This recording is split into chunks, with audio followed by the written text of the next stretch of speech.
আসসালামু আলাইকুম। আশা করি সবাই ভালো আছেন। আজকে অনেকদিন পর আমরা বাইক নিয়ে বাইরে হয়েছি ঘুরতে। আমাদের এলাকাটা বা আমাদের লাকসাম এলাকাটা আমরা পরিদর্শন করব। তো তাই ভাবলাম যে এর সাথে একটা ব্লগ হয়ে যাক। তো আমি, সুমন এবং হাসান আমরা তিনজনে মিলে আমরা বাইকটা নিয়ে বাইরে হয়ে গেছি। অনেকদিন পর এরকম একটা বাইক ট্যুর দিতে পেরে আসলে সত্যি অনেক ভালো লাগতেছে। যদিও লং ড্রাইভে যাচ্ছি না, আমরা এলাকার মধ্যে বা লাকসাম এরিয়ার মধ্যে আমরা ঘোরাঘুরি করছি। তো যতটুকু সময় ছিলাম আসলে অনেকটাই এনজয় করছি, অনেকটাই ভালো লাগছে, যেটা প্রকাশ করার মতো না।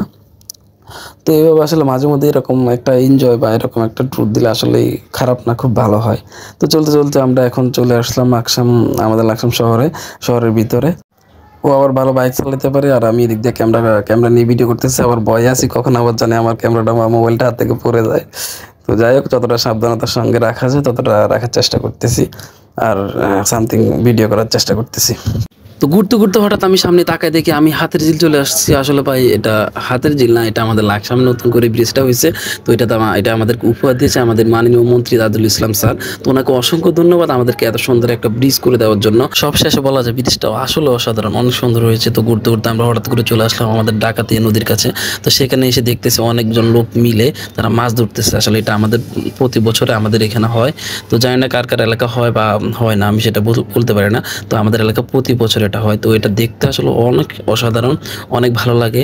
অনেকজন লোক মিলে মাছ ধরতে আসে। আসলে মাঝে মধ্যে মনে চায় যে নিজেও আমি, আসলে এটা আমার দেখার ভাগ্য হয় না। আমি অনেক দিন আগে দেখছি আর হঠাৎ করে ওই দিন দেখলাম। তো আসলে আমার কাছে খুব ভালো লাগতেছে, আমি বিষয়টা অনেক এনজয় করছি। তো চলেন এখানে একটু দুষ্টামি করা যাক। আমাদের লোক জায়েদ খান লিখেছে, আর একটা আছে জায়েদ খান টু। এই যে রোলেক্স ওয়ান, এই রোলেক্স টু।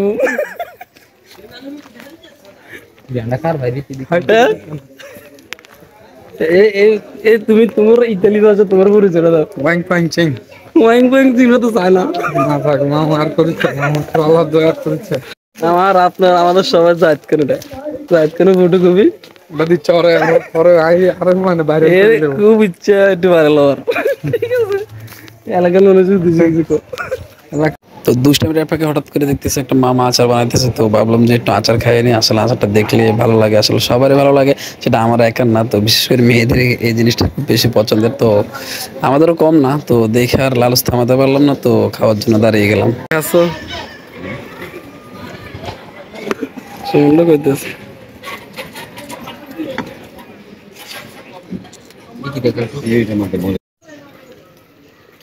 কথা জানি রে।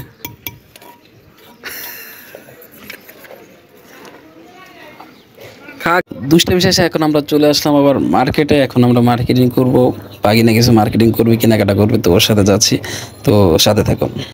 তো অবশেষে আমরা মার্কেটে চলে আসছি। মার্কেটে এসে এখন কেনাকাটার পালা। তো সুমন ভাইকে বলছিলাম ভাই কিছু একটা চয়েস করে দেন, কিছু কিনা যায় কিনা।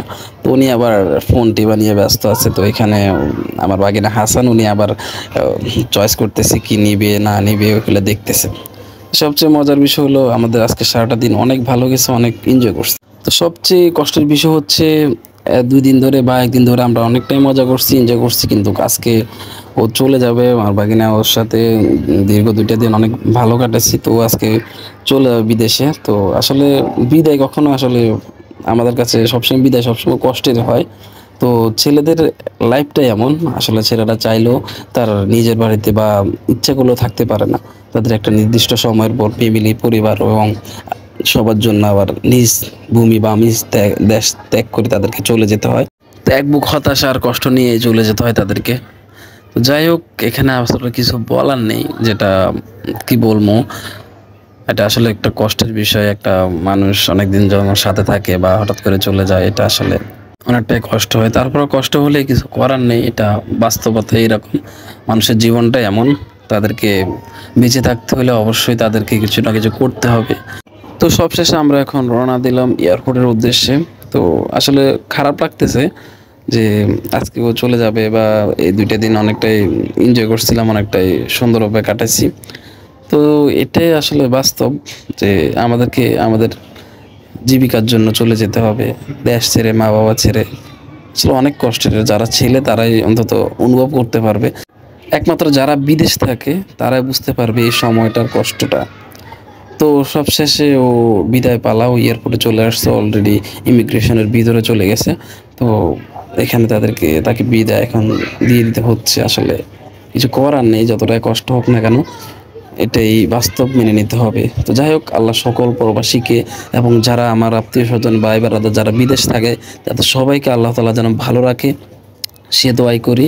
আল্লাহ তাদেরকে সবসময় ভালো রাখুক, তাদের ফ্যামিলিকে ভালো রাখুক এবং তাদের আত্মীয় স্বজন সবাইকে ভালো রাখুক। তো ধন্যবাদ, সবাইকে ভালো থাকবেন। আসসালামু আলাইকুম।